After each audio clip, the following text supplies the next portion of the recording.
So, you know, I started out, I was rhyming since I was about 8 years old, 7 years old.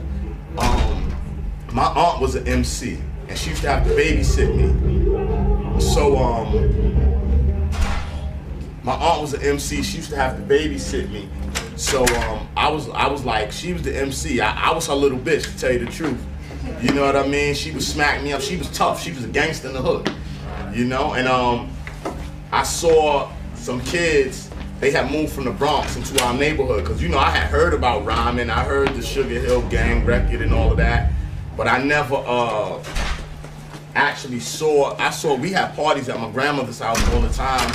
We had records, we had turntables, we grew up with that. But the first time I actually saw somebody like get on the mic and DJ and all that, I was about 8 years old, and it was a block party, and that was it. You know what I'm saying? I fell in love. I was like, ooh, I'm gonna do this forever because I'm good at talking shit. You know, in the hood, when you think about it, or outside, whatever, you know, all we really have, I don't know about some people, they might have a lot, whatever, you know what I mean? We didn't really have too much to do but talk shit. You played basketball, you did whatever, but even when you was playing basketball, you did it so you could talk shit later. Like, yeah, we whooped your ass, or we did this, or, oh, I'm like this, or I'm like that. So being able to do that in a way that everybody went ooh and ah, and then I got a check from it too, oh man, you know what I mean? Shit. I'm gonna be doing this. I'm gonna be an old man with a long beard, still doing the same shit probably. But and that's really, it's hard for me to talk about myself really. I'm good at talking about myself on records and all of that, you know. But when I'm just a normal person, you know what I mean. And that's what I try to show through my art, is that how normal I am. Like from the first day my record came out till now, you could always see me riding a train or doing whatever, you know. Walking down the block, I still go hang out in the projects, shoot dice with my friends, even though it wasn't smart. But I just try to maintain some sense of normality, you know, and I think that a lot of times what happens to a lot of artists or whatever, you get caught up in people liking you or people knowing you. See, me, I'm pretty fortunate because I was always popular in the hood. You know what I mean? Like, so when it came time for my record, it didn't get too much of my head because I was already a ghetto superstar, you know? Everybody in high school knew me and knew my friends, so it wasn't that much of a stretch. It was on a different level. But I still just tried to maintain, you know, who I am, and that's what I urge y'all young brothers to do that's doing this, is just really try to stay focused in who you are. And it don't mean that when you get some money, you can't buy nice shit. Because you're supposed to do that. You're entitled to have nice shit. Keeping it real, me and my boy always say, is keeping it broke. You know what I'm saying? You got to keep it right. And keeping it right means that you do everything to maintain who you are as a human being.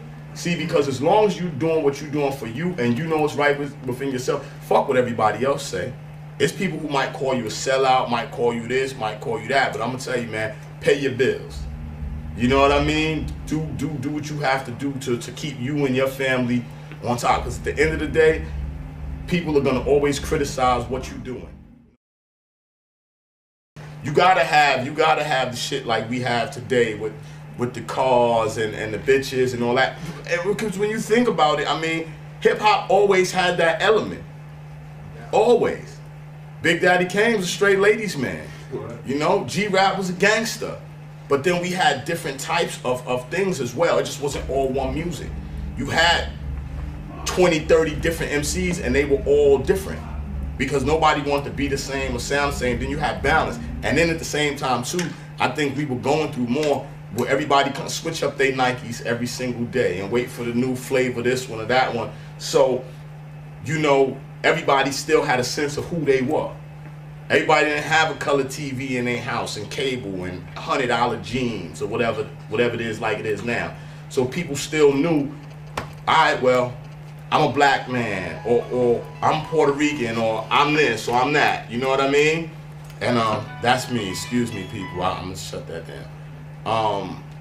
Everybody has some sense of self-identity, and I think we lost our self-identity even in when I travel around the world now. When I first started traveling around the world, it was a Gangstar. I think it was like '91, and I was 20 years old. You know, only read about Holland and shit like that in books. All I knew was about windmills and the little kid who put his finger in the motherfucking guy. You know what I'm saying? Shit like that. And Hansel and Gretel or some shit, I don't know, whatever. And the shoes and shit. And tulips, right? That's, yeah. You know, because I read a lot. You know, I grew up in a household, my mom's a teacher, so I read a lot. I knew about shit, and I just saw when I came out here, you know, I never knew what Suriname was or nothing like that. That wasn't our reality. You understand what I'm saying? So I got to learn new things, see different people, and people out in the Netherlands, they had their own style. If you went to Germany, Germany had their own style. If you went to New York, New York had its own style. LA had its own style.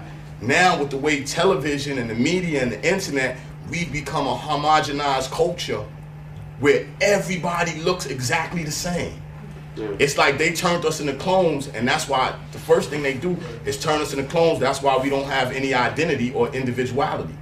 So now, if you don't like something, it's not your own opinion, it's being called a hater. You gotta like it. Oh, you hating. No, I'm not hating, I just don't like it. Well, basically, I read, you know, my mom is the oldest of 6 children. So I have aunts and uncles that are 10 years older than me, 15 years older than me. So I was actually reading their school books, like reading their old history books, because you know how you're supposed to return the books to school? We didn't do that.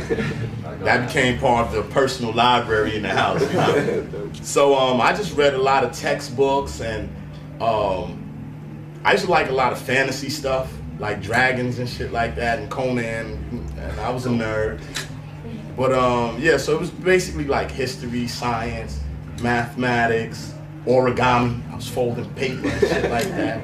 You know, we did a lot of arts and crafts in the house because, you know, I was always taught to be creative and work with my hands. My dad founded the first Nyabingi Rastafari organization in New York City over 40 years ago. So basically, we was doing shit like making incense and sandals and digging out tree trunks with goat skin to make drums, you know what I mean? So I was always taught to be creative and use your hands and to have your own. Did you play? Do you play instruments? I mean, I could bang on the drums a little something, but I'm not, this is my instrument. You know what I mean? This is, my gift is from here, you know? Dope. The word. Exactly. We dropped the ball really on the younger generation because we were too busy getting paid. We were turning into TV stars and shit like that, and we were in movies and on television. So we forgot about the little brothers in the hood. That's why it's the way it is now. That's really my fault.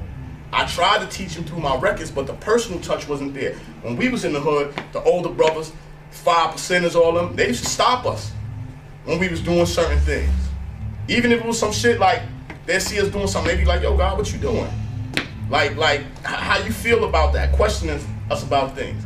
And we respected them. Because first of all, we knew they were killers too. You know what I mean? They were straight killers. We wasn't fucking with them. We'd be like, man, they're fucking beyond his back. But we would still stop and listen to what he had to say. Sometimes on some shit, smoking weed's not good. They come, they have weed, they be like, yo, come here. And start smoking weed with us because they knew we like to smoke weed. And start talking to us, yo, you know mathematics, and how you feel about this, and do you know this, and do you know that, and we listen. And they'd be like, yo, God, it's a book you should read, or whatever, you know, even if they sucking us in. But we didn't do that. We just went off. We jetted, we jumped on planes and tour buses, and came all around the world. Spike the hit rate, to shoot up the whip, but my hoop is bulletproof, but nigga can't be hit. But I'm just swerving, running up on the curb and shit. I almost hit this old lady. I guess the back is on the rebound. Right now, walk out some shit that handle downtown. I mean, this nickname vanity that I used to deal with. These what she got on some low fur and down.